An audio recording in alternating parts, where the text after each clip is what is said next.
Oi, oi, bem-vindos à nossa quinta sessão já. Já estamos chegando já no final da nossa oficina. Continuamos a trabalhar no exercício narrativo que vocês estão escrevendo e que a gente está talhando na medida que continuamos avançando, né? Nosso tema hoje vai ser muito interessante porque vamos conversar sobre três técnicas narrativas muito interessantes, muito bacanas, para a gente pensar na construção de um relato, de uma narração, de um conto, de uma fábula, de uma noveleta. Aí temos matrioscas, monstros, metamundos. O, o que é matriosca? Talvez muitos devem saber, mas nem todos. Matrioska é aquele brinquedo tradicional russo que ele são bonecas, mas estão umas dentro de outras, sendo as primeiras são maiores e as outras são menores. Elas simplesmente são uma boneca dentro de outra. Então, a gente chama de matrioska na técnica do conto, aqueles contos que têm um conto dentro de outro, ou um relato dentro de outro. Ou seja, no relato acontece que tem um narrador que, por sua vez, ele tem uma história, mas ele narra uma história, digamos, num plano de realidade inferior. E isso pode acontecer por uma terceira vez, né? Não é comum, mas acontece, normalmente esse tipo de contos são muito interessantes, são desafiadores do ponto de vista criativo, né? Porque assim, como é que um escritor conseguiu fazer isso? Bom, temos um excelente exemplo de um conto escrito dessa forma, onde um personagem narra outra coisa e essa coisa ainda contém uma subnarração. Então, tem três planos de realidade, digamos, três camadas de realidade. Isso acontece num conto do escritor espanhol Gustavo Adolfo Bécquer. O conto se chama O Miserere, ou El Miserere. Miserere é um tipo de canto religioso antigo. Então, esse conto dele trata sobre isso, um Romero que ele vai resgatar uma partitura antiga e então ele acaba descobrindo que essa partitura antiga foi composta por umas ánimas, né? Uns espíritos. É uma coisa muito interessante. E é um conto escrito no século XIX, tá? Gustavo Adolfo Bécquer é um escritor considerado um romântico tardio. Então, um conto muito interessante que, que de alguma forma ele avisa o que vão ser certas técnicas de escrita narrativa já no século XX. Aí, isso com respeito às matrioscas. Temos um conto que eu vou pedir para vocês lerem, um conto muito curto, mas muito bom, é um dos meus contos favoritos, e ele está traduzido no português, que é o conto Continuidade dos Parques, de Júlio Cortázar. Aí é interessante essa matriosca, porque aí acontece não apenas a técnica da matriosca, acontece aquela outra técnica que nós consideramos de monstro. Monstro é simplesmente uma coisa desconhecida. Não tem que ser somente uma coisa aí mais ou menos antropomórfica ou com forma de algum animal e sei lá. Monstro é simplesmente uma coisa desconhecida que a gente não consegue entender. É uma coisa, aliás, que te surpreende, te deixa assim, te tira do lugar, te tira do eixo. Nossa, o que aconteceu aqui? Continuidade dos Parques é um conto onde acontece isso. Porque tem duas camadas ou dois planos de realidade que, se vocês lerem, eles começam separados. O conto narra a história de uma pessoa que, por sua vez, está lendo um romance. Só que no final, essas duas realidades formam uma só. Então é muito interessante. E claro, vamos ver também aí mais um conto de Júlio Cortázar, ele merece, que é Casa Tomada. Aí também temos essa coisa do monstro, mas visto de outro ponto de vista, porque você nunca vai ver o monstro. Qual monstro? Não existe um monstro. Está ali, mas você não consegue saber o que é, você não consegue ver. Então é muito interessante, porque isso é o que melhor define o que é considerado na literatura como monstro. Monstro não é apenas aquele collage de restos de seres humanos que criou o Dr. Frankenstein. Né? Monstro não é apenas Drácula ou Golem, sei lá. Né?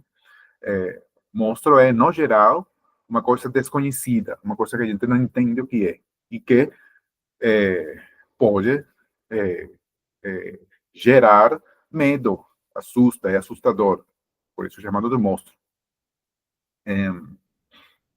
Então,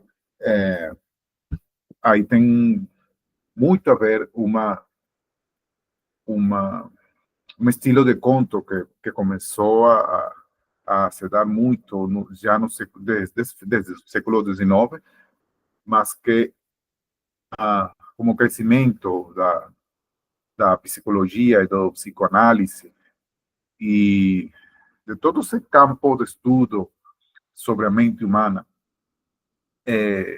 acabou se tornando o chamado de o relato onírico, assim, em geral, onírico, aquela coisa que surge dos sonos. Né? Claro, por surgir do sono, dos sonhos, então ele muitas vezes não tem uma lógica realista. Só que é interessante ver o relato onírico como uma coisa livre do artificioso. Ou seja, como é possível, não, que a mente humana seja capaz de construir uma coisa de sonhos sem essa coisa artificiosa da ficção? Bom, aí começa Júlio Cortázar a falar através desses dois contos. Um tópico aí interessante é que também toda essa coisa que a gente falou sobre a colocalidade, a oralidade, o periférico, então essas coisas vão nos começar a falar já não apenas de uma coisa regional, mas de uma coisa universal.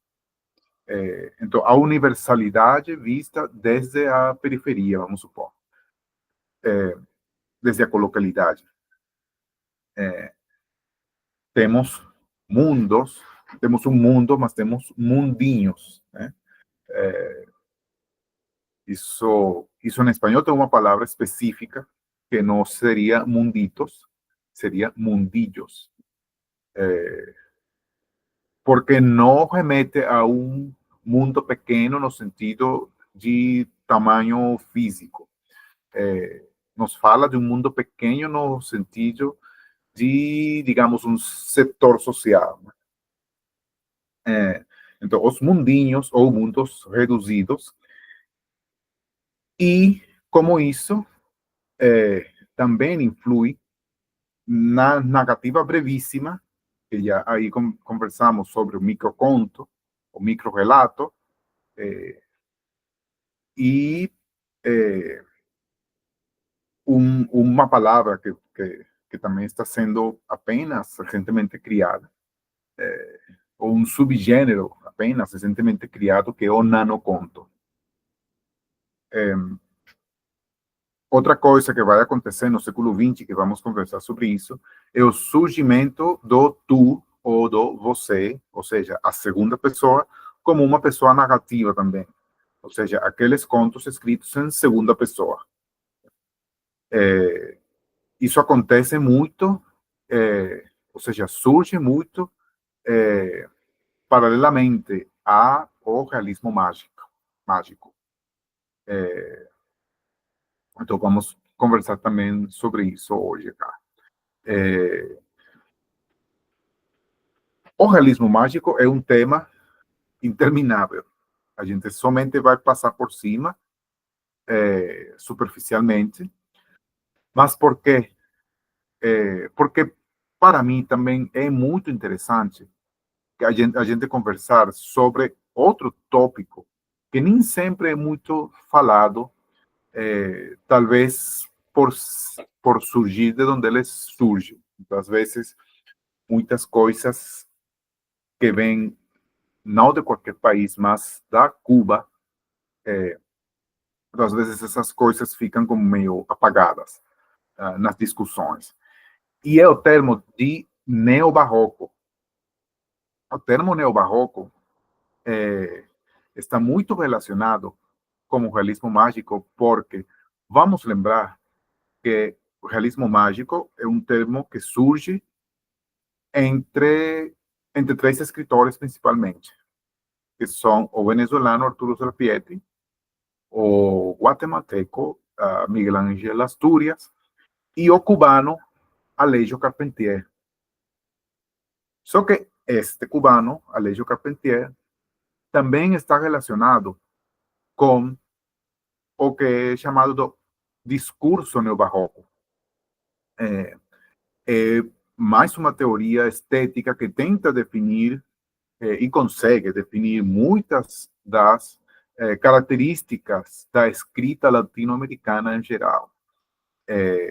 O termo neobarroco surge, digamos, é criado, formatado, vamos dizer, entre o Alejo Carpentier, Severo Sarduy e José Lezama Lima, que são três escritores cubanos muito interessantes,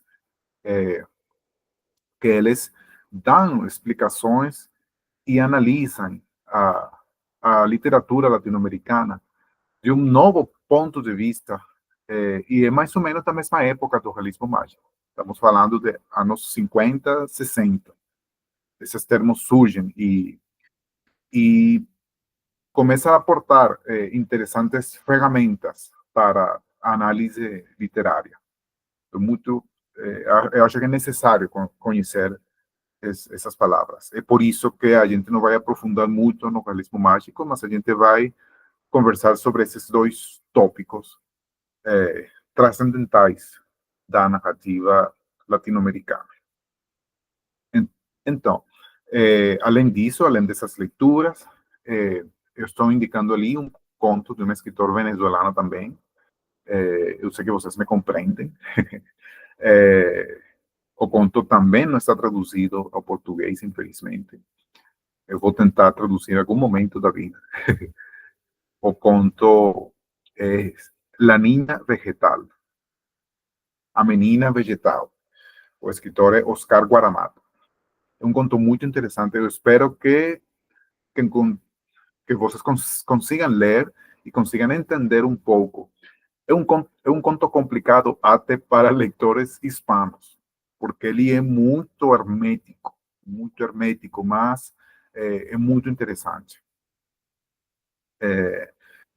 E, bom, além dessas leituras, como falei, também, além de tudo isso, vamos continuar com nosso exercício narrativo, onde, a partir dos contos, dos textos, dos ensaios já lidos, analisados, toda essa coisa que a gente está discutindo, que a gente está conversando aqui na oficina, vamos pensar em todas essas coisas e vamos fazer o quê? talhar o conto, o nosso texto, o nosso relato. Vamos tentar dar nele agora.